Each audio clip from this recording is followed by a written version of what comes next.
सोलापूर तेल विक्रेत्यांकडून एफडीएच्या आदेशाचं पालन पाहायला मिळते। तेल विक्रेत्यांकडून फक्त पॅकिंग तेलाचीच विक्री सुरू आहे। ग्राहकांवर अतिरिक्त पैशाचा ताण पडल्याने प्रचंड नाराजी पाहायला मिळते।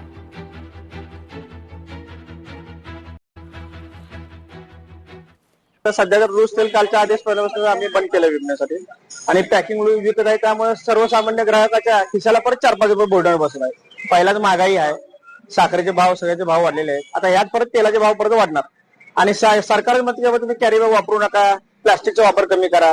आता परत हे पॅकिंग केल्यामुळे परत कॅरी बॅगचा वापर जास्त वाढणार आणि सर्वसामान्य ग्राहकाच्या खिशाला 4-5 रुपये बोर्डर लागणार। पण घरी पण हे तेल परवडते सध्याला, त्याच्यामुळे परवडत नाही। भाव वाढतात ना, काय साखर वाढले, तेल वाढले, गरिबांनी कसं जगायचं?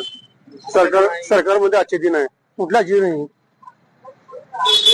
काय मागणी सरकारला? काय मागणी हीच आहे की तेला भाव कमी व्हायला पाहिजे, साखर भाव कमी व्हायला पाहिजे।